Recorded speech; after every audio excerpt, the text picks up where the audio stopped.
Estamos ya a espaldas del Cerro Carreta y estamos con el docente Gustavo Guanaga Red de nuestra Escuela de Biología Pesquera.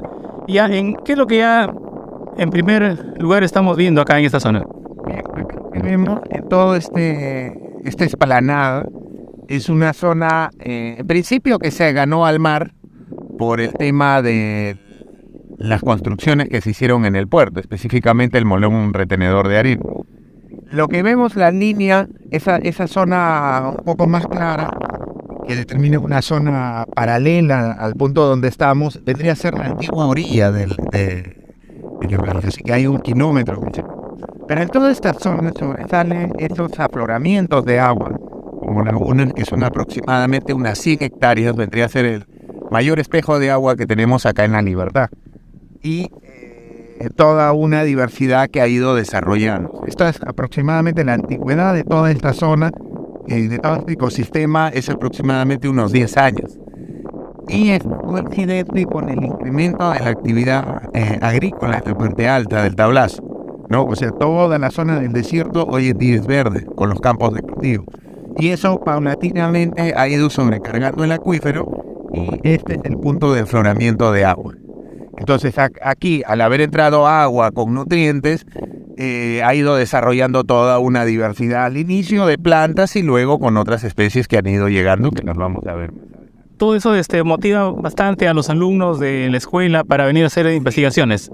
Así es. En mi caso, yo dicto un curso que es ecología, y con los alumnos siempre, al menos para mí, este es un laboratorio de ecología, porque este es un ecosistema en continua evolución.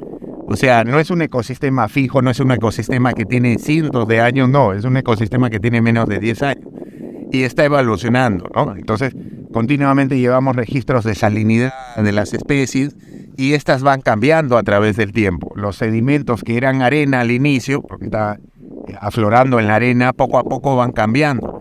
¿Por qué? Porque las especies van muriendo, hay llegada también de otro tipo de materiales, como se puede apreciar ahí, esa especie de caída o de cono que es un material diferente a la arena, en realidad contiene mucho material arcilloso, y eso vino a raíz del evento del Niño Costero, que arrasó campos agrícolas, se salió y Canacho y Moche, y este fue uno de los puntos de salida.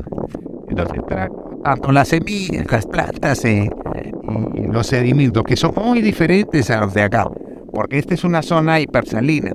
Entonces tenemos una vegetación específica de una zona hipersalina, mientras que en la parte de ese material que se depositó, lo que tenemos son especies continentales, que vamos a encontrar cerca de los ríos, o especies de los campos de cultivo, como caña de azúcar.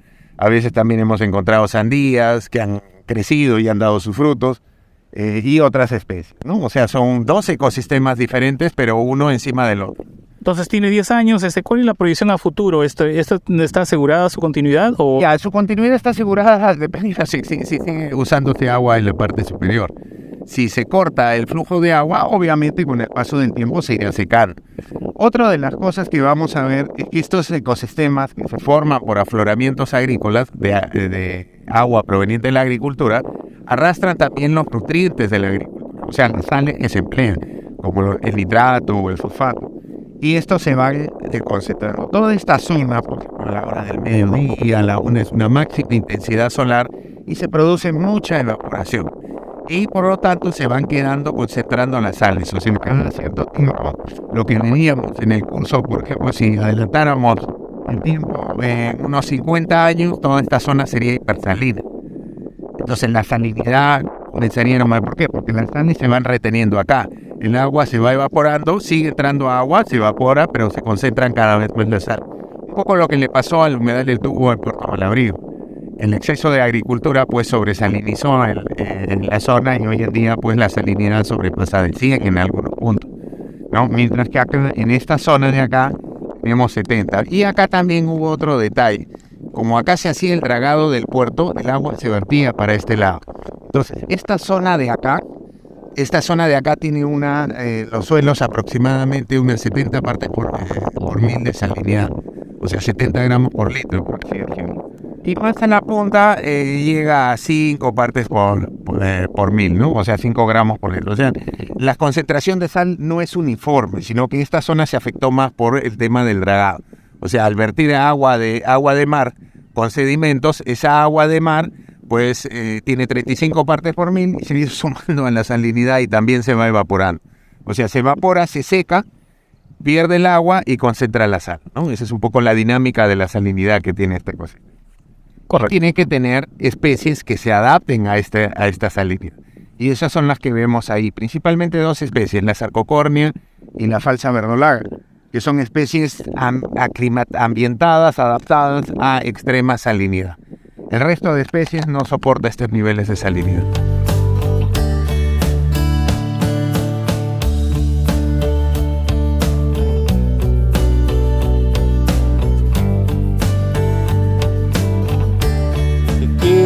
¿Qué podemos decir finalmente de este espacio que has llamado el gran espejo de agua de la Libertad? Sí, acá en este humedal lo que podemos ver, y en el contexto del Día Mundial de los Humedales, es la necesidad de conservar nuestros espacios desde el punto de vista estratégico, que sirva para la enseñanza, que sirva para la investigación y para el aprovechamiento de la sociedad, ¿no? Porque esto que vemos acá es como un laboratorio viviente, donde vemos todas las interacciones, las especies, la lucha por sobrevivir de las especies, ¿no? O sea, que es lo que desde el campo de la biología nos interesa un poco transmitir, ¿no? Y desde el punto de vista de la conservación para proteger, seguir intentando en la conservación, porque es difícil para, digamos, un país en vías de desarrollo con muchos problemas desde el punto de vista de la ocupación de territorio, poder lograr hacer conservación, ¿no?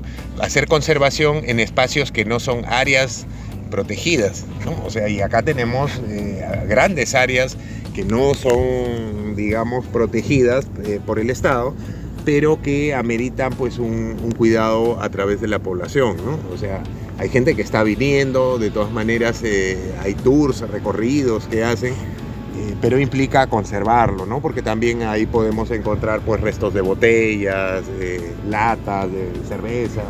Entonces, incluso en esta zona también encontramos cartuchos de escopeta, y eso implica que están viniendo a hacer cacería. Y como vemos, hay patos, hay flamencos, y eso también es un problema de conservación, ¿no? Entonces, un poco desde la sociedad se tiene que tomar conciencia de lo que se tiene, porque después pasan 10 años, 20 años y cada vez nos quedamos solamente con las casas, las pistas, y no tenemos espacios naturales, ¿no? Y acá en la provincia de Trujillo tenemos muchos espacios naturales dentro de la provincia de Trujillo que no se conocen. Y este es uno de ellos, ¿no? Este humedal, que es el principal humedal hoy en día de La Libertad, o sea, en extensión, ¿no? Es el más grande. No tenemos otro humedal que tenga 100 hectáreas de espejo de agua, nada más. Vemos que de repente lo más atractivo de acá, aparte de la vegetación, son los flamencos, ¿no? ¿Qué nos puede comentar de esas aves? Esta especie es una especie migratoria. El año pasado prácticamente hemos estado con lo del evento La Niña, y estas aves desaparecieron de acá, ¿no? Pero desde octubre, noviembre han comenzado a regresar, y ahora las podemos ver, más o menos una bandada de unos 80, 90 individuos, pero acá han llegado a ver hasta 200 bandadas bastante grandes. ¿Cuáles son sus costumbres? ¿Cuánto tiempo se quedan por acá? Están perennes, una parte del año, se alimentan acá, ¿no? Se alimentan a través de los detritos, los sedimentos y los organismos que pueden filtrar del sedimento, lo que indica que cada vez este sedimento se está enriqueciendo más, ¿no? Desde el punto de vista de materia orgánica, ¿no? Por la misma vegetación que se va hundiendo, va muriendo, se va descomponiendo, y eso atrae organismos, y ese limo, ese sedimento, es lo que ellos comienzan a filtrar, ¿no? Al igual que el pato, ¿no? También hemos encontrado ahí patos y se están alimentando, ¿no? Entonces ese es un indicativo del comportamiento, de que encuentran un buen lugar. Además, al no estar muy recorrido, no hay pistas que lo atraviesen, no hay gente que esté transitando, entonces ese es el lugar ideal para estas aves, ¿no?